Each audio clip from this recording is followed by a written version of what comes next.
So you have this big goal. It could be a career change, starting your own business, or moving to another country. You're really excited about it and think this could be the change you need in your life. There's a problem though. When you discuss the dream with your partner, they are not as keen as you about it.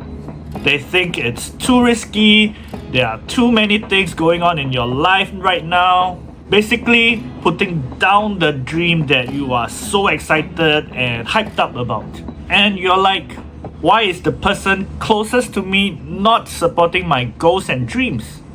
Now, this video is not going to teach you how to convince your partner to support your goals and dreams, because there's every chance that your partner is right.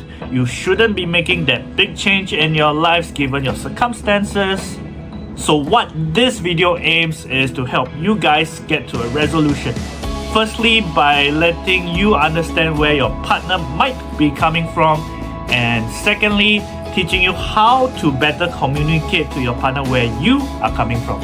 And believe me, many relationship problems can be solved if the two of you can better communicate what you really think and understand what your partner really wants to communicate.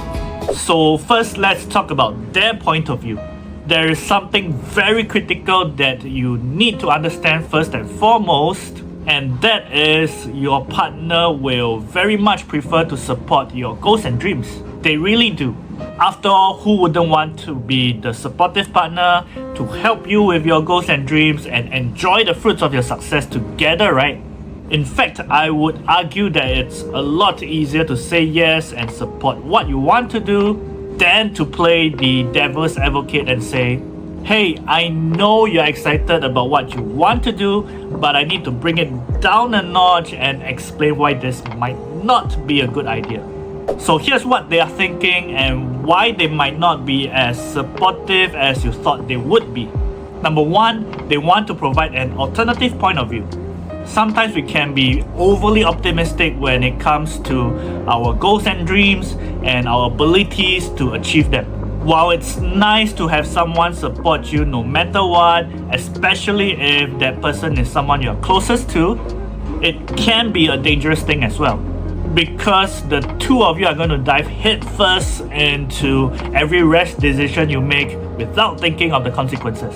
So it's a good thing that at least one of you is able to slow down the conversation, think of the possible consequences, and provide an alternative point of view. The bigger your goal is, the more risks you have to take, and there are more things to consider.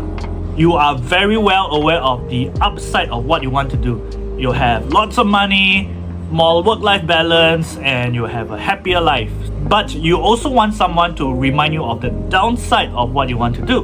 What if it doesn't work out? What if things don't go according to plan? And what if you cannot go back to what you originally had? And who better to remind you of this than the person that's going to be the most directly impacted by your decision? The second reason why your partner might be objecting to your goals and dreams is their knowledge of you and your abilities. This is someone who has seen you and your ups and downs in your life.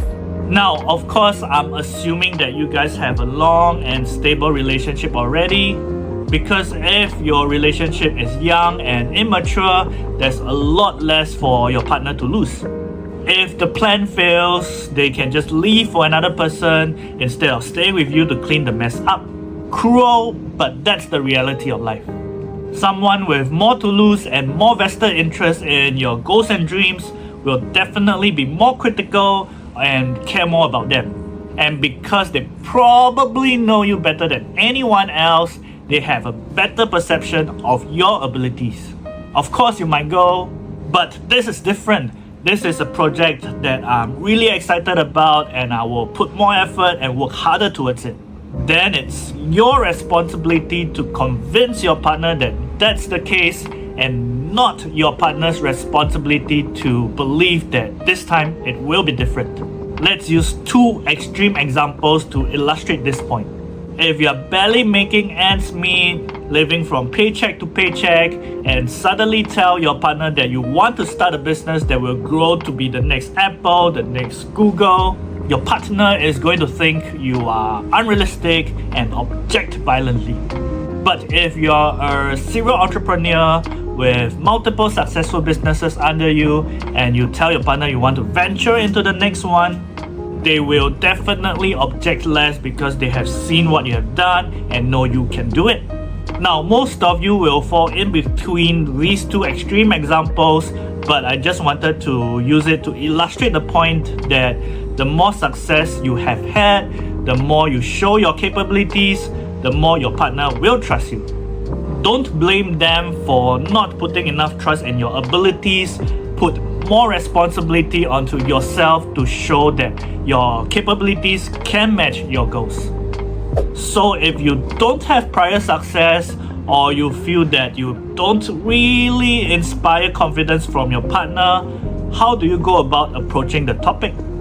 Now, do take note that I use the term how do you approach the topic instead of how do you convince your partner better, because your mentality is very different when it comes to the two lines of action. You don't want your mind to go too far down the decision-making process. Many people fall into the trap of picturing life would be like for their families if their plans succeed. They think their partners will be fully supportive, their lives will become much better because of it, and there shouldn't be any problem when they bring the topic up. After all, what you want to do is best for the family, right? Except there's one major flaw in your decision-making process here. You already made the decision for your partner. Your mind is already made up, and that is unfair for them. You want to separate what you can control and what you cannot control. You can control what you plan to do, like your business proposal, where you're going to get your money from, or if you are going to move overseas, where are you going to live, what's the town like, etc., etc. The more detailed your plan is, the more you can show your partner how serious you are about what you want to do.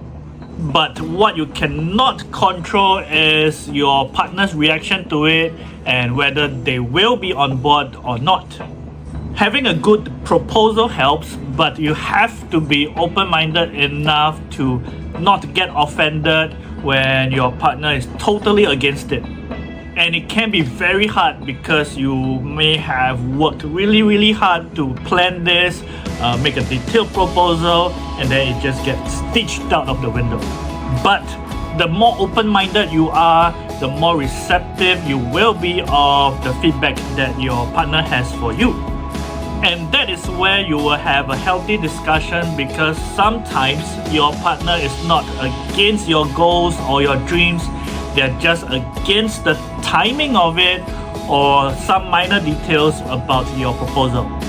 You may have a kid coming and cannot afford the risks of starting a new business, or they may agree that you need to move, but it's not the city that you wanted. Great decisions take time. Learn to embrace the decision-making process and respect each other's opinions. It makes you a better team and can bring your relationship to the next level. I want to end off by saying something that should be very obvious but does get forgotten, especially when a couple is deep into discussion or an argument, and that is both of you want the best for your relationship. You just have differing opinions about what that might be. Don't let this divide you, and don't view your partner as the enemy of your dreams. Yes, it can be frustrating when you imagine how wonderful your idea is and how great your life is going to be when everything goes according to plan and everything is for you and your partner, but they are the biggest wet blanket about it. But remember that your decision not only affects you, but also your family. So their opinions do matter. Don't let that frustration linger and affect your marriage. Understand that you yourself may have played a part in why your spouse is against your goals and dreams. And once you can better understand where they are coming from and vice versa, your communication with each other will improve. With that, Thank you for coming to the end of this video. I wish you all the best in your relationship. Sending you lots of love and see you in the next one.